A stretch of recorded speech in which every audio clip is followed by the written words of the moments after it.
한 남자가 있었습니다. 가을빛이 희미하게 스며들던 무대 위, 그는 마지막 힘을 짜내듯 목소리를 토해냈습니다. 수많은 이들이 그를 영혼을 노래한 가수라 불렀지만 그 영혼은 이미 오래전부터 조금씩 무너지고 있었던 걸까요?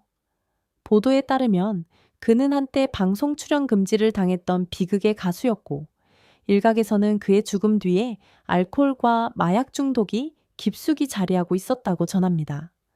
그리고 마지막 무대에서 그는 끝내 눈물을 삼키지 못한 채 노래를 멈췄습니다. 김현식, 그 이름 뒤에는 수많은 명곡과 동시에 누구도 쉽게 입에 올리지 못한 고통과 눈물의 기록이 남아 있습니다. 오늘 우리는 그 눈부신 선율 뒤에 감춰졌던 균열을 따라가 보려 합니다. 1958년 서울의 한 골목, 아직 한국전쟁의 상흔이 가시지 않은 거리에서 그는 태어났습니다.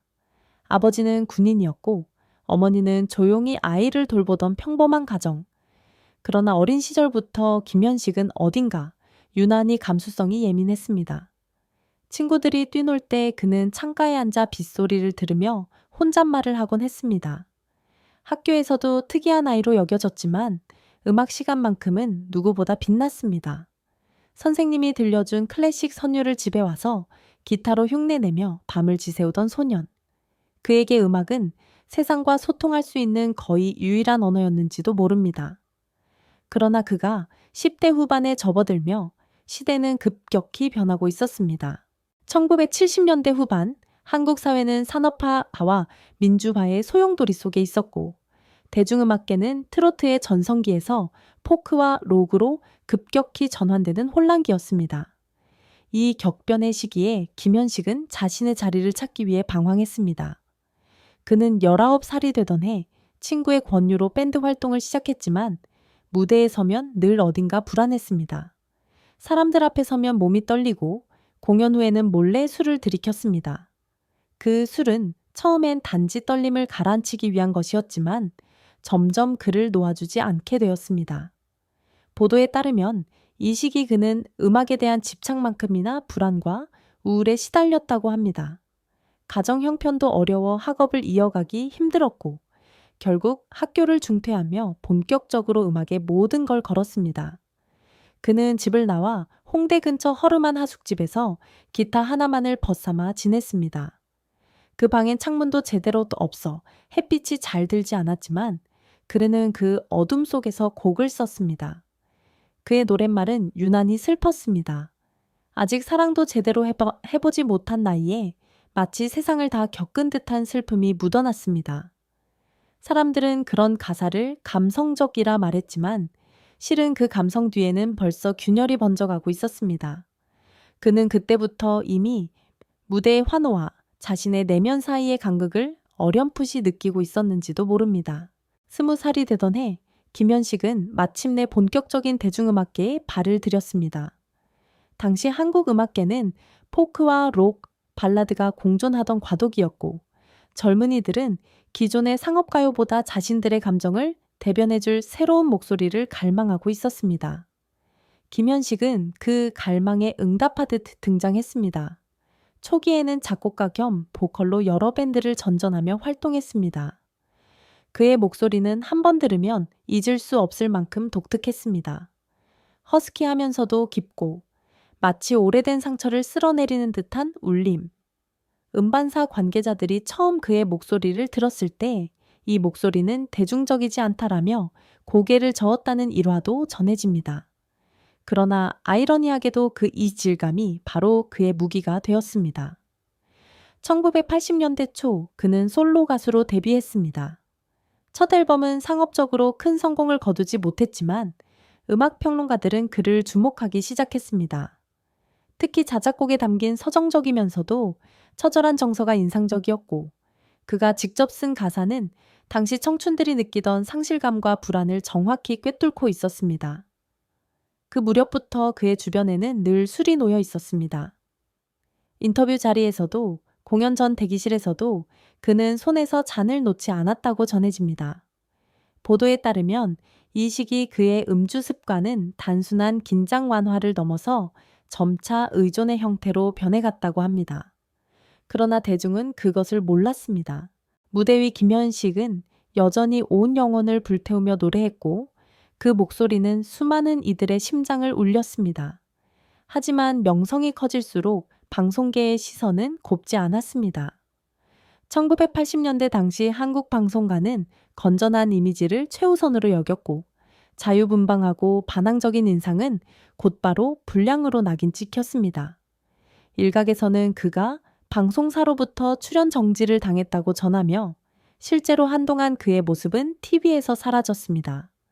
이는 한창 주가를 올리던 시점이었기에 더욱 충격적이었습니다.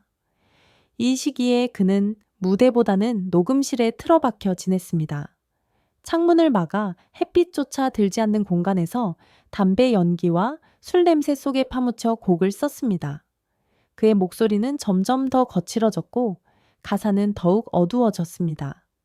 그는 늘 죽음과 사랑을 동시에 노래했다 라는 동료의 회고처럼 김현식의 음악은 점차 삶과 죽음의 경계에서 흔들리기 시작했습니다. 그러나 대중은 그 흔들림을 몰랐습니다. 그의 목소리는 슬펐지만 그 슬픔조차 아름답다고 여겼기 때문입니다. 그 순간부터 김현식의 내면에 스며들기 시작한 알코올과 마약의 그림자는 그의 삶과 예술을 동시에 잠식하고 있었습니다. 그는 빛나는 무대 한가운데 있었지만 점점 더 깊은 어둠으로 내려가고 있었습니다.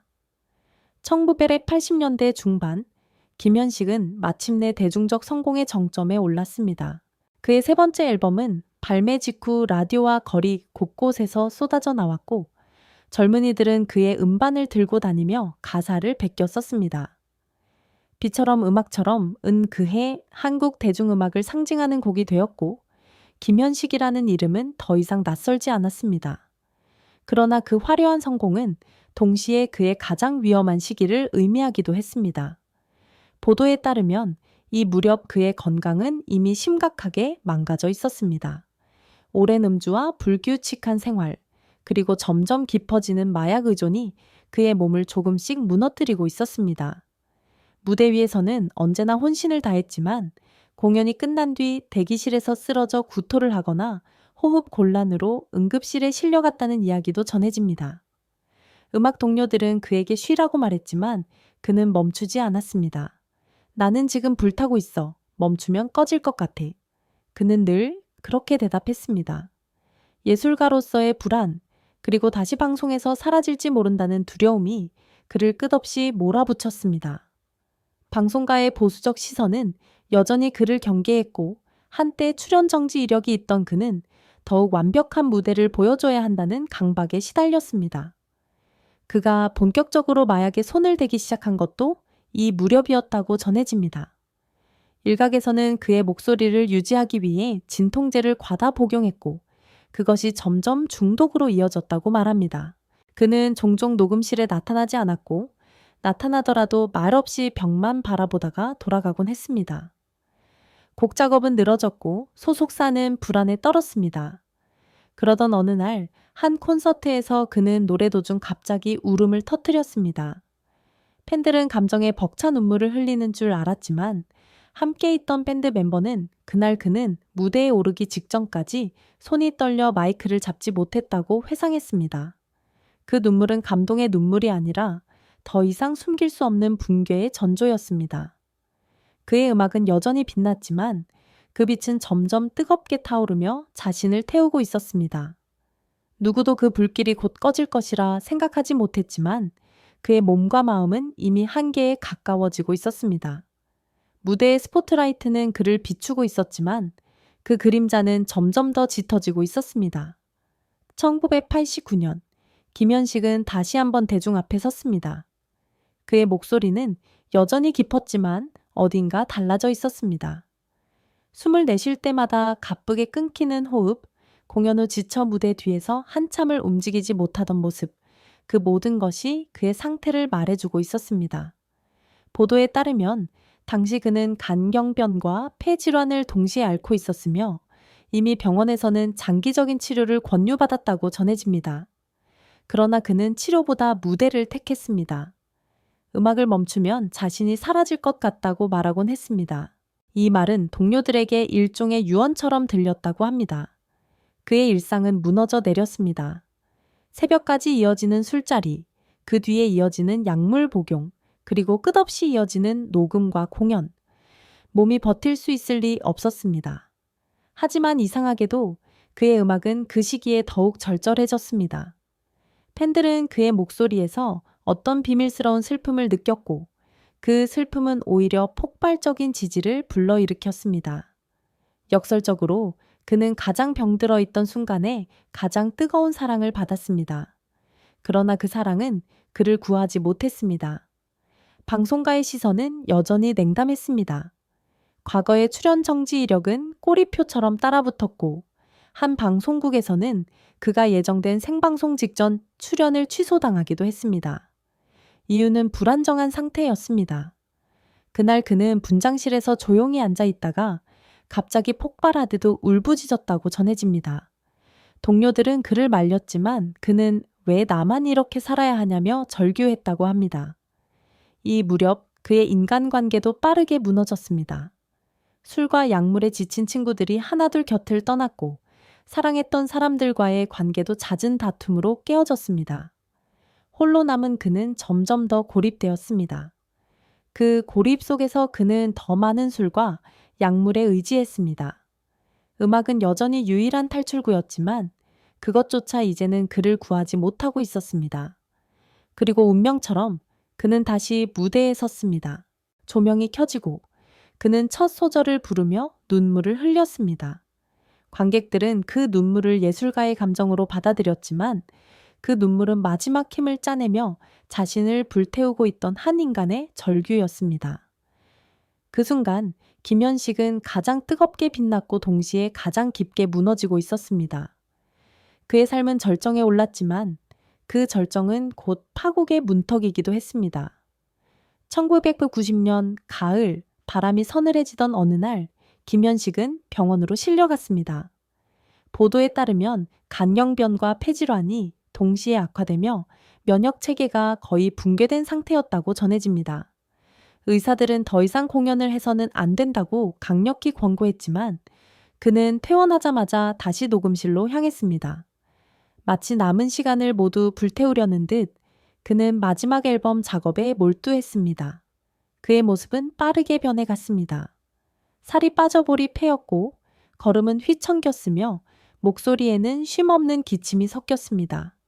하지만 녹음 버튼이 눌리는 순간 그는 마치 살아나는 듯 온 영혼을 쏟아냈습니다. 함께한 세션 뮤지션들은 그의 목소리는 이미 부서지고 있었지만 이상하게도 그 부서짐이 더 아름다웠다고 회상했습니다. 그러던 중 마지막 콘서트가 열렸습니다. 그는 지팡이를 짚고 무대에 올랐습니다. 관객들은 놀랐지만 이내 기립박수로 그를 맞이했습니다. 노래가 시작되자 그는 잠시 눈을 감았습니다. 그리고 중반부 그는 끝내 눈물을 흘리며 노래를 멈췄습니다. 관객들은 감동이라 여겼지만 동료들은 그 눈물이 모든 것을 내려놓은 듯한 체념이었다고 기억합니다. 그로부터 며칠 후 그의 상태는 급격히 악화되었습니다. 1990년 11월 1일 새벽녘 김현식은 병실 침대 위에서 조용히 숨을 거뒀습니다. 향년 32세. 그가 세상을 떠났다는 소식은 곧바로 전국을 뒤흔들었습니다. 라디오와 TV는 그의 노래를 하루 종일 틀었고 팬들은 거리에서 울며 그의 이름을 불렀습니다. 빈소에는 수천 명이 넘는 조문객이 몰렸습니다. 젊은 팬들은 편지를 놓고 통곡했고 음악계의 동료들은 눈물을 감추지 못했습니다. 보도에 따르면 당시 언론은 그의 죽음을 과로사라고 표현했지만 일각에서는 알코올 머터 마약 중독과 병마가 결국 그를 무너뜨렸다고 지적했습니다. 진실이 무엇이든 그는 너무 이른 나이에 너무 많은 것을 남긴 채 떠났습니다. 그의 장례식장에서 한 동료는 조용히 이렇게 말했습니다. 현식이는 늘 음악을 위해 죽을 각오로 살았어요. 결국 그 말이 현실이 되어버렸네요. 그가 떠난 뒤에도 그의 목소리는 계속 라디오에서 흘러나왔습니다. 그러나 그 목소리를 듣는 이들은 이제 그 깊은 울림 속에 감춰진 병마와 눈물의 기록을 떠올리며 조용히 고개를 숙이곤 했습니다. 김현식의 삶을 바라보면 우리는 하나의 역설 앞에 서게 됩니다. 그는 누구보다 뜨겁게 사랑받았지만 동시에 누구보다 깊이 고독했습니다. 대중은 그의 목소리를 통해 위로를 받았지만 정작 그는 그 위로를 받아본 적이 없었습니다. 채널의 시선에서 바라볼 때 그의 비극은 단지 알코올과 마약 중독 때문만은 아니었습니다. 그 근본에는 시대가 만들어낸 무자비한 압박이 있었습니다. 1980년대의 방송가와 대중음악계는 상품으로서의 스타를 원했습니다. 감정은 감추고 상처는 드러내지 말고 늘 빛나기만 해야 했습니다. 김현식은 그 규범을 거부했고 그 대가로 배척당했습니다. 한때 방송 출연 금지까지 당했던 그는 결국 무대가 아닌 어둠 속에서 자신을 태우며 살아야 했습니다. 우리는 묻지 않을 수 없습니다.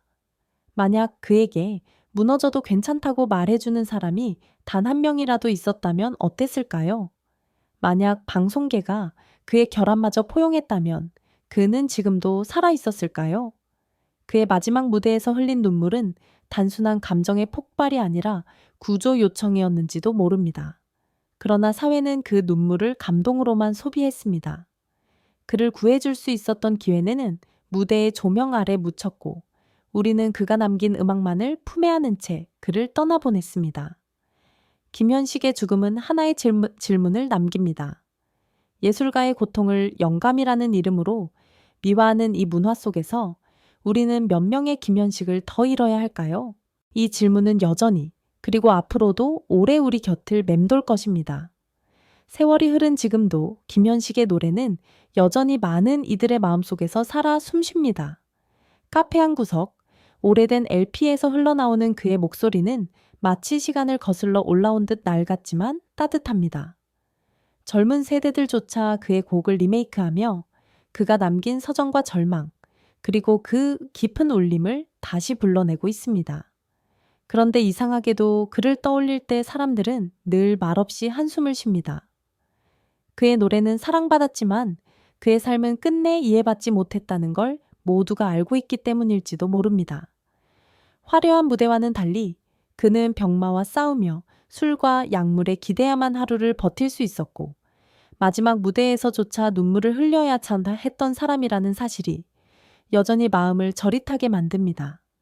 보도에 따르면 그의 장례식 이후 한동안 방송사들은 자성의 목소리를 내며 예술가의 정신건강 관리에 대한 논의를 시작했다고 전해집니다. 그러나 그 논의는 오래가지 못했습니다. 대중은 곧 새로운 스타들을 쫓았고 산업은 또다시 더 빠른 속도로 돌아가기 시작했습니다. 김현식의 죽음이 남긴 질문들은 그렇게 조용히 묻혔습니다. 하지만 우리는 기억해야 합니다. 그가 남긴 수많은 명곡 뒤에는 알코올과 마약 중독, 방송 출연 금지, 그리고 마지막 무대의 눈물이라는 지워지지 않는 그림자가 있었다는 것을 그는 끝까지 음악으로 살아남으려 했지만 결국 음악과 함께 사라져야 했습니다. 그리고 그 부서진 영혼이 흘린 목소리는 아이러니하게도 지금까지도 가장 단단히 남아 있습니다. 시간은 흘렀지만 그의 노래는 여전히 우리 곁에 머물러 있습니다. 비처럼, 음악처럼. 한때 병마와 절망 속에서 쏟아낸 그의 목소리는 이제 수많은 이들에게 위로가 되고 있습니다. 하지만 그 위로의 울림 뒤에는 아무도 몰랐던 외로운 싸움과 고통이 남아 있었다는 사실을 우리는 잊지 말아야 합니다.